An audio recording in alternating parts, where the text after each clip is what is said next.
Alright, today we're going to be going over 10 Nintendo Switch Metroidvania games that are worth buying before they go up in price much more.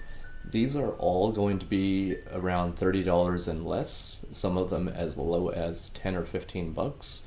So I highly recommend checking them out, going and getting physicals before it's too late, since Switch games do like to go up in price, obviously. Now, Lost Epic is a 2D side-scrolling action RPG Metroidvania with Souls-like elements, where players take on the role of a knight to defeat 6 gods in a war between gods and humanity. It features challenging combat, a large skill tree, and a focus on exploration.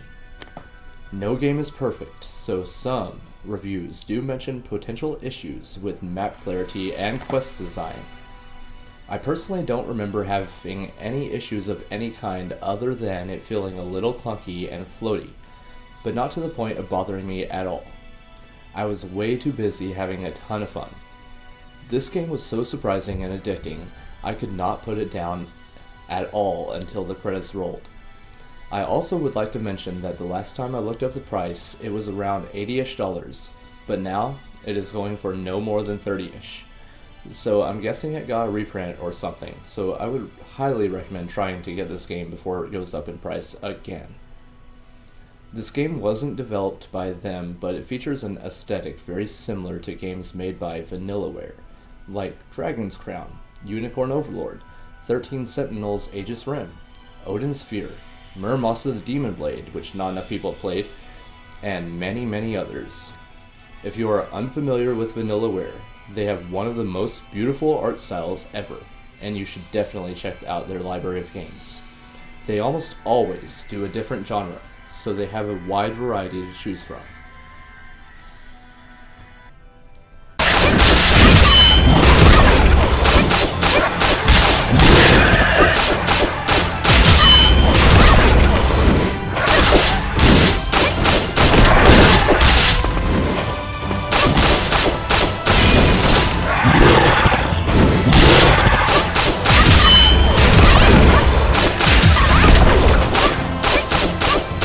Dead Cells is a critically acclaimed roguelite Metroidvania action platformer where players control a failed alchemic experiment, trying to escape a cursed, ever-changing island. It features challenging, fast-paced combat, permadeath, and procedurally generated levels, but allows for permanent upgrades and new paths to be unlocked over time, blending the kill, die, learn, repeat loop with persistent progression. The game is known for its responsive controls, variety of weapons and skills, and Roguevania style that mixes interconnected worlds with roguelike elements. This is by far my favorite roguelike of all time. It is like Castlevania on crack. The speed and responsiveness of the controls feels incredible, and I just could not get enough of it. This was one of the first Switch games I ever got, so I put hundreds of hours into this thanks to not having a huge backlog at the time. Since then, they have made many DLC expansions, some of which were free, and they even made a complete physical version after the Castlevania DLC came out, which also included all of the other paid DLC up to that point. This game also has a certain hidden feature that I feel like most people don't even know of. Now, I usually would not use it unless I just wanted to practice certain levels since I wanted my actual runs to be legit. But essentially, you can hit the home button on the Switch anytime you die, and close the game just to immediately reopen it, and then hit continue on your game, and this will put you at the start of the level you just died on, instead of putting you all the way back at the very beginning of the game, and having to start over like you would in any other roguelike. This game has 6 different difficulties to beat, if I remember correctly, and I beat all of them except the final one. I got extremely close, but got a bit burnt out at the time and distracted by so many other Switch games I ended up with, so I haven't got back to it to beat the final difficulty, but I need to because now they have so many other paths you can take, so many different levels and directions and bosses to fight, so many new things to learn, so many new abilities to gain and buy, and a ton of runes to purchase and all kinds of upgrades to get. Dead Cells is just incredible, and I feel like not enough people talk about it, so please go play it. It's so good.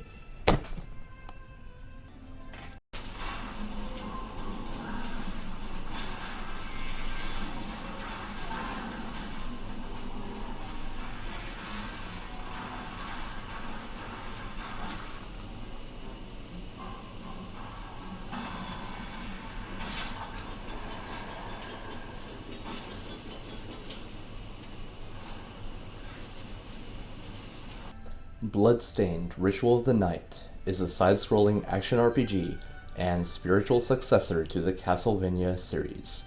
Created by producer Koji Igarashi, players control Miriam, an orphan cursed with a crystallization that slowly consumes her body. As she explores a demon-infested castle to find a cure and save humanity. The game features deep gameplay with extensive customization, crafting, and exploration set in a 2.5D world, with high-fidelity graphics and music by Castlevania veterans. This game has a ton of different modes and accessibility options, including a classic mode that plays more similar to the original Castlevania games. This is the mode that I'm using to get gameplay today because I didn't want to start an actual new game and have to do all the RPG stuff. So, it also has other modes like a boss rush and many others to choose from. Some modes are even unlockable by doing very specific, difficult things in the main game. When this game came out on Switch, it was a bit of a broken mess as far as performance goes. I still had an incredible time even with bad frame rate and other minor performance issues at the time, which they have mostly fixed as far as I can tell. Either that or I just don't care about them because the game is so fun otherwise, and I just can't tell that it has any flaws. So my eyes are not the best for seeing stuff like that. This looks and sounds and feels exactly like all the original Castlevania games, so you should definitely get this if you are a fan of Castlevania.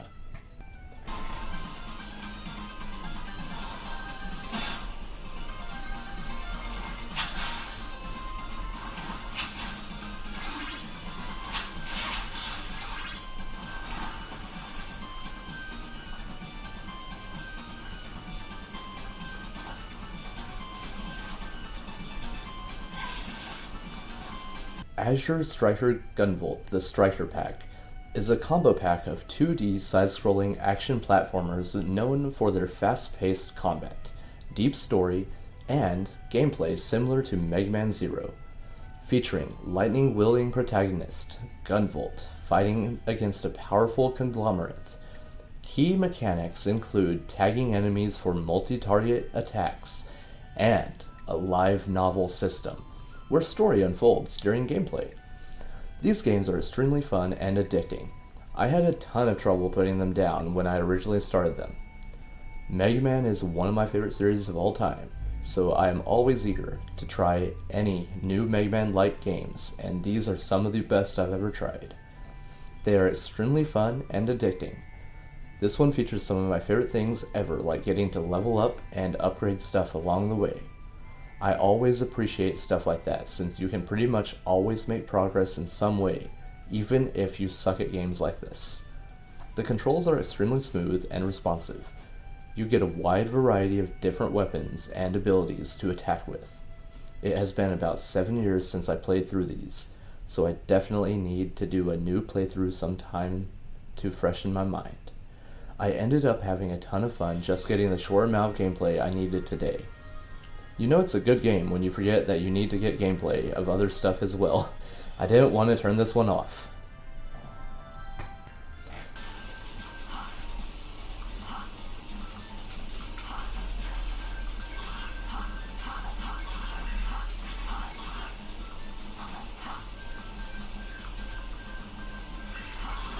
Speaking of Mega Man-like games, here's Mega Man 11. Which is the newest installment in the classic Mega Man series as of the recording of this video.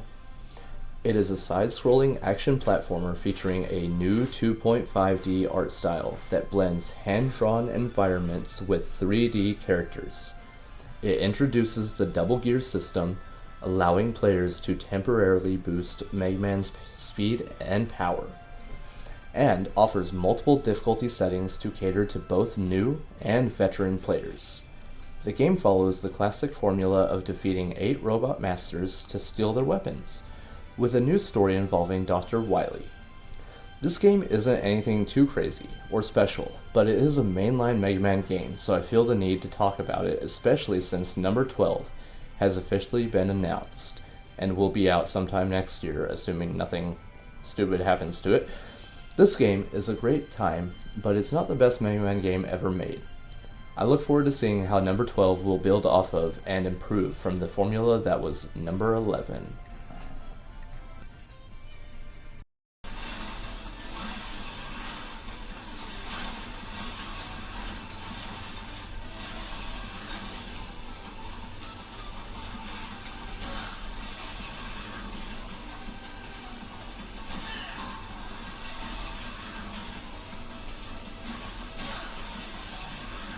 Klonoa Fantasy Reverie Series is a video game compilation that remasters the first 2 Klonoa games, with updated graphics, sound, and adjustable difficulty settings, making the 3D side-scrolling platformers accessible to new and old fans. The collection combines the original PlayStation and Wii versions of Door to Phantom Isle and the PS2 version of Lunateasville, or Lunateasville, I don't know how to say that one, featuring the hero Klonoa using his wind ring to grab enemies and perform double jumps to navigate levels. It is incredibly fun to grab enemies and jump off of them, or use them to attack other enemies. The music and visuals in these games are incredible. It's so adorable and pretty looking, but the story is pretty deep, especially in the second game. They are also good palate cleansers since they can be beaten in only a matter of a few hours, unless you are trying to collect everything and get 100% on every level. It has a ton of replay value thanks to all the collectibles you need to find on every stage.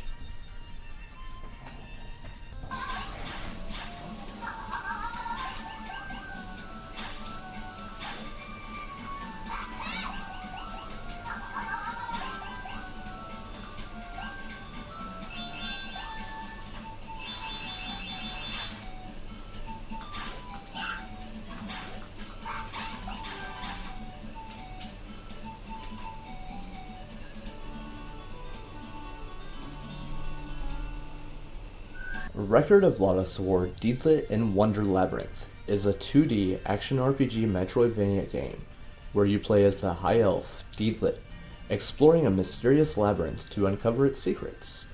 The game features gorgeous pixel art, weapon and magic swapping, and a core mechanic of switching between fire and wind spirits to solve puzzles and defeat enemies, drawing inspiration from Castlevania Symphony of the Night and Ikaruga.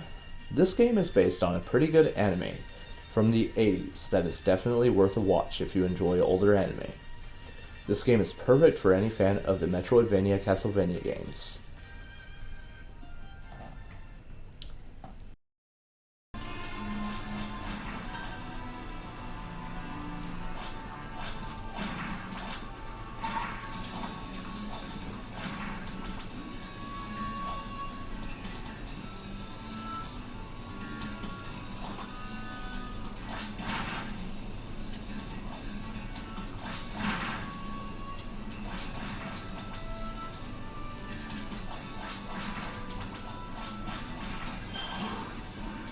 Ori and the Blind Forest is a critically acclaimed Metroidvania-style platform adventure game known for its stunning, hand-drawn art, emotional story, and challenging gameplay, where players control a small spirit named Ori to save the dying forest of Nibel.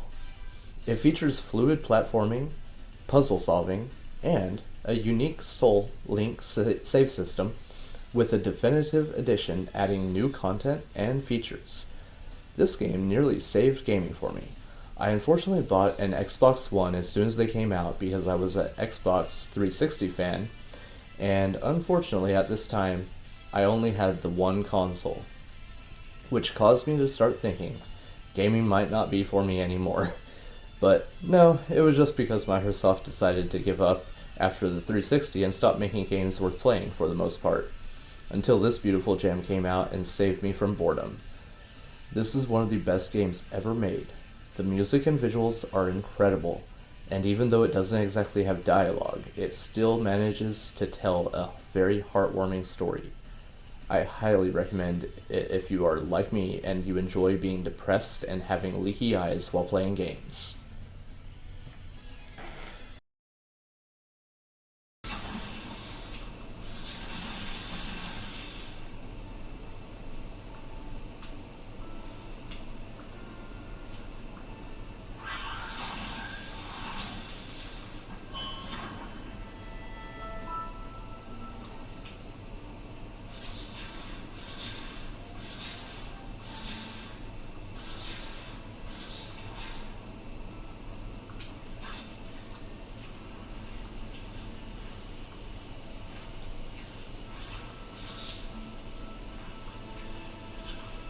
Alwas Collection is a game bundle of two modern retro pixel art Metroidvania games, Alwas Awakening and Alwas Legacy. It's a collection for fans of classic 8-bit and 16-bit adventure platformers, featuring challenging exploration, puzzles, and combat in a large interconnected world. Alwas Awakening is the one that plays and looks more like an NES game, with 8-bit graphics, while Alwas Legacy is more of a 16-bit Super Nintendo type of game. They are both incredibly fun, with a fantastic retro-inspired soundtrack that you will struggle not to bob your head to. I sat here jamming out for way too long before remembering that I needed to get actual gameplay footage.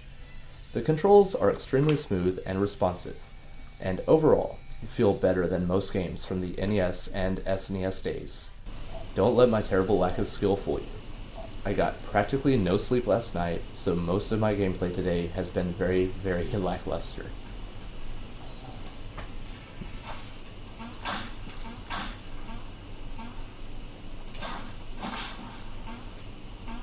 Sword of the Vagrant is a 2D side-scrolling action RPG with a hand-painted art style, very similar to Vanillaware games, similar to the first game we talked about today. It follows a female sellsword named Vivian on a quest to find her father in the fantasy world of Mithrilia. It features hack and slash combat with combo chains, special skills, and deep RPG elements like equipment and skill trees. Hand-drawn and hand-painted art styles are my biggest weakness aside from beautiful pixel art. I completely zoned out while getting gameplay and just focused on everything in the background, just moving along so smoothly and beautifully. The background and overall art in this game are perfection. The music is also extremely beautiful and goes very well with the aesthetic. The combat and movement might be a bit slow and clunky to some, but it feels perfectly fine once you get used to it. There are tons of things to upgrade and equip as well, so it always feels like you are making progress in some way. And with that, that is the final game on today's list, and I hope you all enjoy letting your wallets hurt, and I hope you all have a great day, and I will see you all next time.